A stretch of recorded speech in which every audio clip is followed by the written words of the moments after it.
This is the Cat Paterson Show for Abbey 104. Seated before me is an extraordinary woman. Lynne was a working girl. Then, through a cruel twist of fate, turned her life round in an unimaginable way. Lynne, thank you for agreeing to talk with me about your life story. Thank you, Catty. It's a pleasure to be here and have an opportunity to speak to people about the journeys I've taken in life. I'm so excited about this because it's just going to be such an eye-opener. Lynne, where did it all begin? How did you get into being a working girl? I lived in Plymouth in the 1970s and was fascinated by the other side of life, the underbelly of society. So I used to spend a lot of time in Union Street in Plymouth, which is had a notorious red light district, and found in conversations with other working girls, other sex workers, other prostitutes, whatever you want to call them, they were women of their truth. There was nowhere to hide with them. So from that point, I decided to go into prostitution myself and experience life in the underbelly. And how did your parents react to that? Were they aware of it at the time? No, my parents weren't aware of it. They lived in the Midlands, in Stoke-on-Trent, and I kept that side of my life totally separate. I was aware of family prejudice and society's prejudice about sex workers. So I really had a dividing line there. So was one of the reasons that you had a strong sexual drive, that you thought that you could do this so it wouldn't be a problem for you to be a working girl? Yes, I had a strong sexual drive. I think I was quite alpha female. Needed to understand not only just myself sexually, but men too, without the social expectations of marriage or love or relationships. And that's actually experiencing it on quite a different level, isn't it? And that, again, is a way of experiencing it with the ego removed, isn't it? Yes, absolutely. And it's kind of stepping back emotionally in order to see how we react in certain situations. And sexuality is one of the most primal forces that we still are quite immature about in the human race. So, Lynne, how did you manage to learn to be detached and yet still form good relations with your clients? My clients were lovely clients, and most people have a lot of stigma around the clients too, and a lot of clients are seekers themselves. They're not all Billy No-mates. They're people who know what they need, want to detach themselves from the emotional content of it, and want to learn something about themselves. There's a lot of people who are in high-powered jobs who have so much expectations put on them by society. They need to find a balance, so to have that release, I suppose. Release, yeah. Yes. And what was the relationship that you had with the other girls? We had a very strong bond, and we looked after each other's backs in those days. Things have changed a lot now because of drugs, but certainly in those days in the 70s, it was very much a sisterhood. And there was nowhere to hide, like I've said before, so women were more truthful between themselves. There were certain rules, certainly very basic rules about being a sex worker, that you didn't undercut the next girl, because that would then set up a precedent of like undervaluing yourself. So it's really important to have that value level quite high to begin with. If sex working was to be changed, was to be legalised, how would that improve it? Because obviously it would make a huge difference to working girls themselves. If it was decriminalised rather than legalised, because legalisation means that it's government run, so there and then it would be run by men. Whereas decriminalisation means that the sex workers themselves would be responsible for their own safety. If we had brothel situations where women, perhaps ex-sex workers, run it, so they knew all the pitfalls, they knew all the things that kept you feeling whole and healthy. because that's one thing with the sex workers. They can become unhealthy when they're detached from somebody who's guiding them. As a sex worker, are you submissive to a certain degree? As a street sex worker, you tend to be more submissive. You tend to go along the lines of what the client thinks he needs for himself. So therefore, the time limit is pretty short. So it's usually between 10 and 20 minutes. So street workers just have this short agreement with their clients, which is not about selling sex. It's about selling your time. And what you do with that time is totally up to you. And did you enjoy it? There was times when I did enjoy it. I liked some of the clients that I met. I think if I was in a profession which I didn't enjoy, I think the cracks would soon appear. You are listening to Cat Paterson for Abbey 104. Next up, Lynne discusses how she survived a savage and brutal attack. In 1976, you had a pretty horrific experience, didn't you, Lynne? Please tell me about it and tell me how you managed to get through it. I was attacked by a client unexpectedly, and it was a savage attack. He tried to strangle me. He beat me up. At the time, in the premises where I was doing business with him, I did have a knife that was ready. I stabbed him many times before he stopped. He kept on attacking me. He was like a monster, really, and it's a very surreal experience when you're in fear of your life. My hand was nearly severed off. It took some amount of stabbings off me before he actually stopped, and that was actually the only time he ever spoke, and he says, "I've had enough."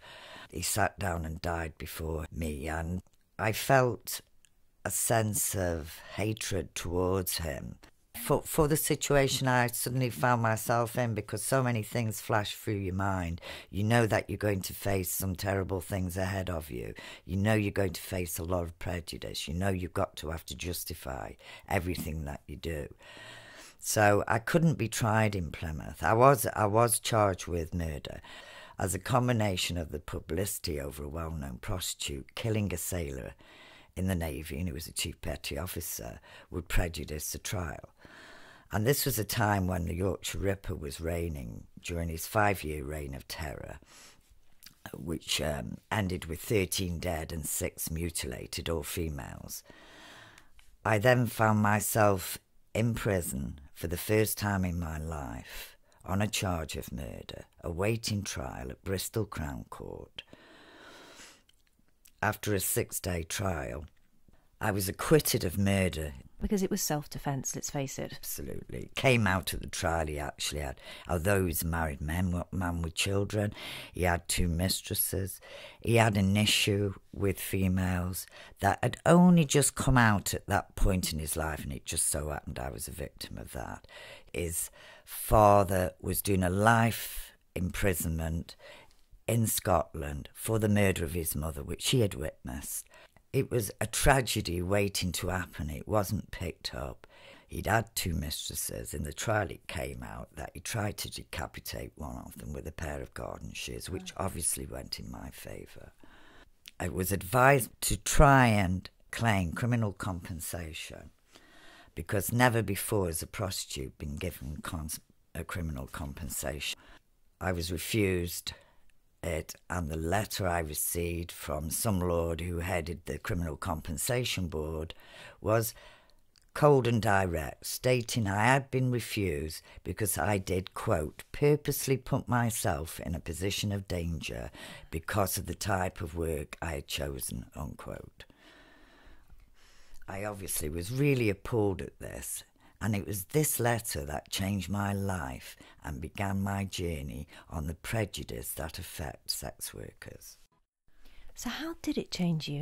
Your relationship really changed to sex working, because you changed into a dominatrix after that, didn't you? And why go for that? Was it rebelling against society, and were you then becoming more in control of your destiny by being a dominatrix? I think it was more kind of a safety aspect for me. And also it was a sexual intelligence that really helped me to kind of think of ritual and structure to the sexual act. So any clients that come to see me when I became a dominatrix had to come on their knees.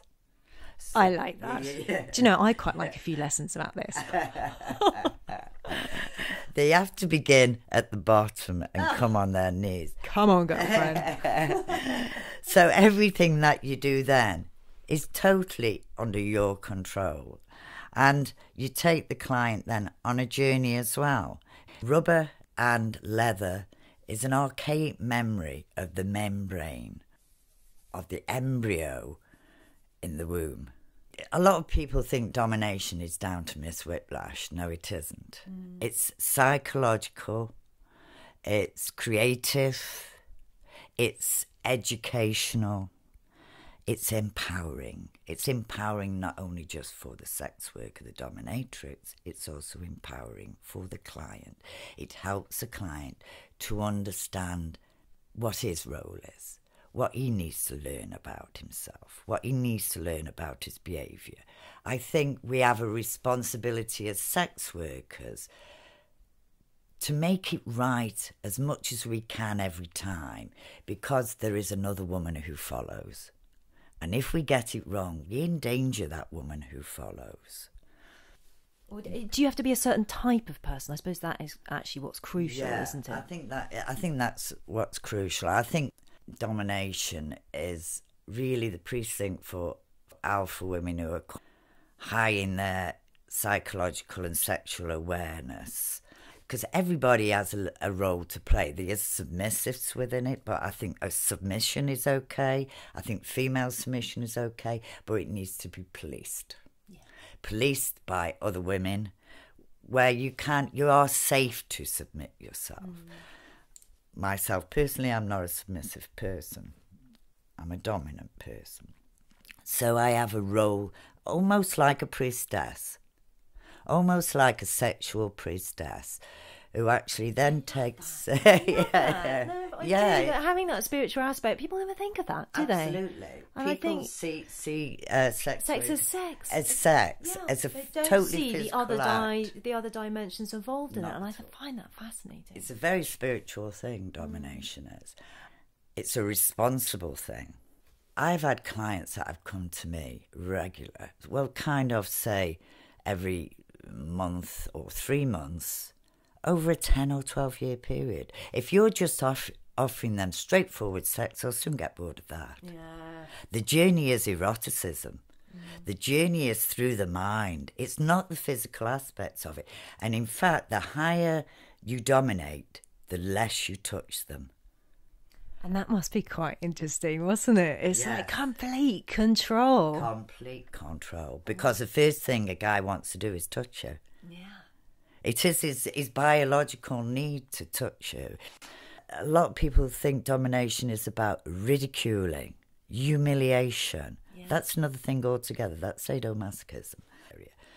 But there is all different facets to sex, right from the absolutely physical to the absolutely spiritual.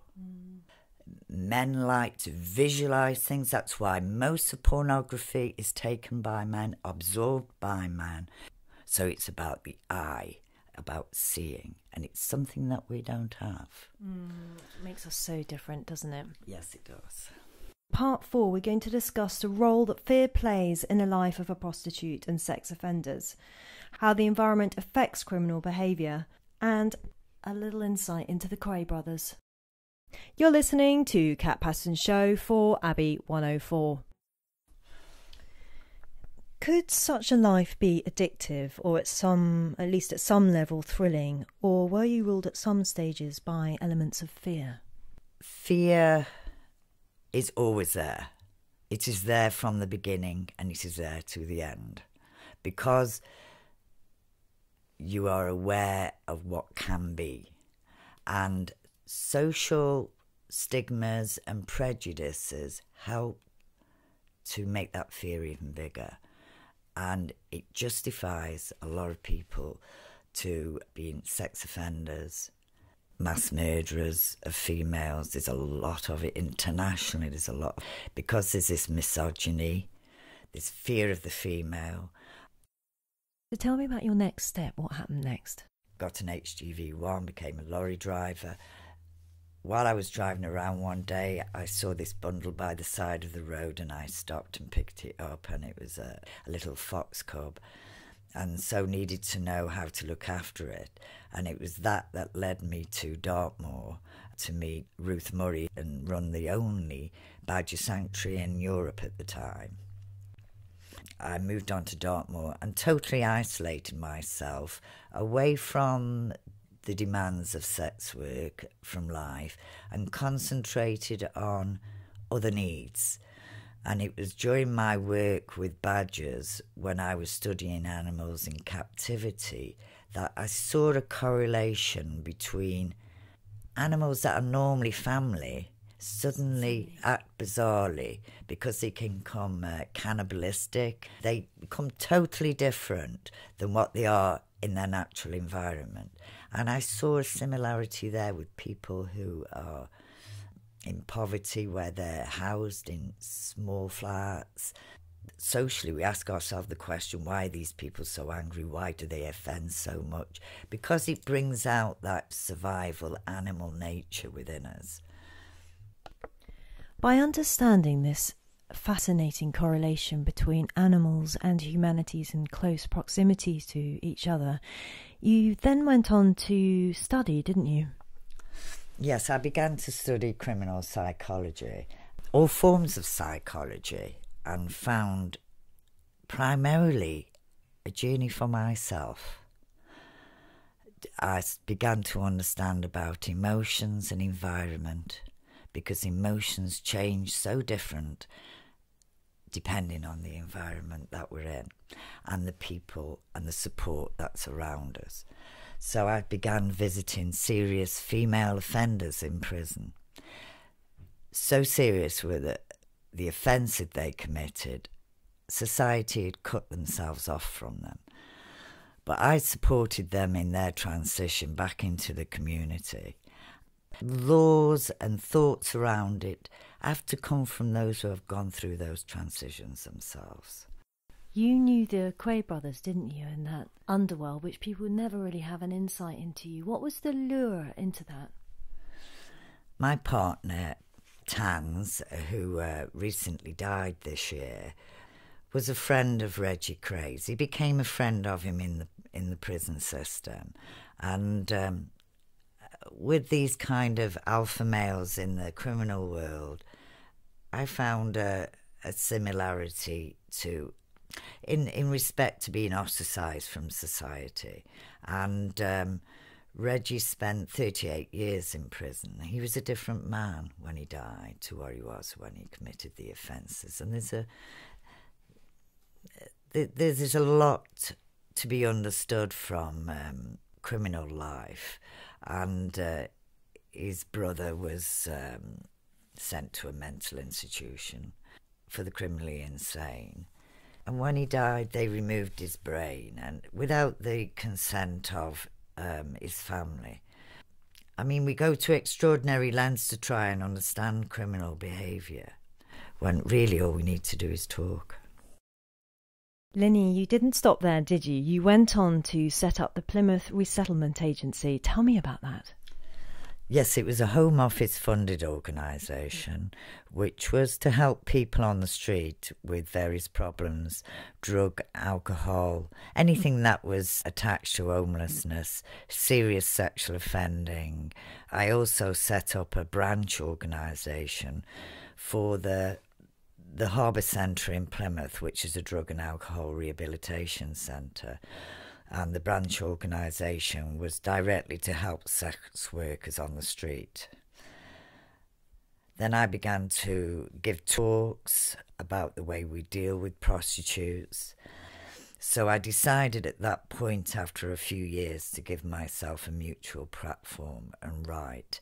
I think this is incredible, because talk about transformation, turning what you have and what you had experienced into something not only to educate other people, but to turn it into literature and into art.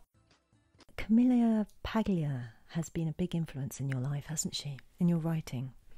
She's an American Ivy League writer. She wrote a book called The Sexual Persona. She just hit the button for me as her observations of the sexual personality through art and history, which is a really good mirror and temperature gauge on how society has reacted towards sex throughout the ages. But she's what I call a bones woman. And I like bones women. They strip off the flesh and blood of society's prejudices and stigmas, and they don't placate with gentle, self-effacing plasters that only temporarily hold back the problem, which goes much deeper in the psychology of society's collective memory. So that's why we're seeing more violent and sexual offending behaviour, because we need to talk more about our sexual history and the emotions society feels around sex and why. This kind of serious discussion should be made more public and done in a respectful environment where education is the agenda and not entertainment. In this way, we in a modern society can do something for our future generations. We can begin to grow up emotionally in our sexual attitudes and become more balanced emotionally and sexually in our lives, and teach our kids something positive, something valuable that will help to make them happier people in themselves and all they decide to do, and making more informed choices in their lives. You found empowerment in the end, haven't you? Totally empowerment, totally. Through love, not through fear. Not through fear, not through hatred, not through condemnation, just through an understanding of myself, the role I play in life, the adventures and experience I have in life, and what that has been such a beautiful blessing to me in life, to have experienced all these different people, all this colour in my life. I feel very privileged to have had it. Lynne, thank you so much for talking to me today. It's just been such a thrill and so enlightening and enriching, and you are a truly incredible lady. Thank you. Bless you all.